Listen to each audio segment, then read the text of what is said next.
काय काकू कशा आहात? बरी आहे. कुठून आल्यात तुम्ही? मी आंबेजोगाई इथून आले. बर. आणि कशा काय आल्या इथे श्रीवल्लभ आयुर्वेद आश्रमामध्ये? मला खूप मणक्याचा त्रास होता हां. आणि मग माझा मुलगा म्हणाला की म्हणजे इकडेच असतो तो हं. आणि काय दवाखान्यात करतो तो? डॉक्टर आहे. बर.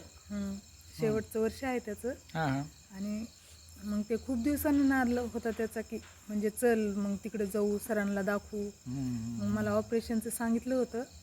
मणक्यांचा म्हणजे काय त्रास होता? मला नस दबलेली सांगितली होती. बर. हं. आणि त्याच्यासाठी काही तपासण्या वगैरे केल्या होत्या? हो, MRI वगैरे केलता. हं. मग ते डॉक्टरने सांगितलं होतं की एक नस. एकदम MRI करायला सांगितलं का तुम्हाला? हो, अगोदर दाखवलं, एकदा गोळ्या दिल्या, नंतर मग म्हणले MRI करा, मग बघू गोळ्यांनी नाही राहिलं तर. तरी किती वर्ष दुखत होतं?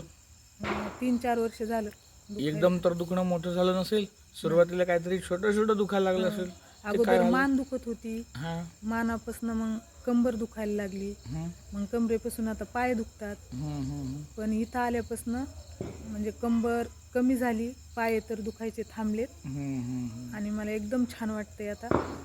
आणि पण तेव्हा जेव्हा तुम्हाला दुखायचं सगळं, तेव्हा तुम्ही काही गोळ्या, पेनकिलर, औषधं, डॉक्टर, इंजेक्शन हो, असं घेतल्या करायचे ना. का? घेतल्या खूप. किती किती गोळ्या. दिवसांनी करायला लागायचं? म्हणजे महिन्याला दवाखान्यात जायचं. हो. हो. आणि मग हे असं दुखायचं त्यावेळेला मग घरामध्ये वातावरण कसं असायचं? सगळं ताणतणावाचं. हां. मग मुलींना पण वाटायचं सारखं दुखायले, मुलाला पण तसंच वाटायचं. हं, आणि मिस्टरांना तर काय म्हणजे ड्युटीहून आलं की ती किटकिटच वाटायची. हं, हं. पण मग त्यांनी. मग आपल्याला एवढं दुखणं होतंय, त्रास होतोय, तर ह्याचा तुम्हाला मनाला पण त्रास होत असेल ना? हो, तर तो काय व्हायचा मनाला त्रास? मनाला म्हणजे असं वाटायचं की मी आलं की सारखं हे आलं, मुलगा आला, मुलगी आली की दुखायले दुखायले असंच म्हणते. मग ते लेकरांपुढं मला असं मना वाटत नव्हतं, पण ते दुखत होतं. त्याच्यामुळे ते निघायचंच तोंडातून, चिडचिड व्हायची माझी हो. दुखायले की. लेकरं शिकायला गेलेली घरी आली सुट्टीला हां. की आई अशी दुःखी आहे, दुखतंय, त्रास हां. होतोय.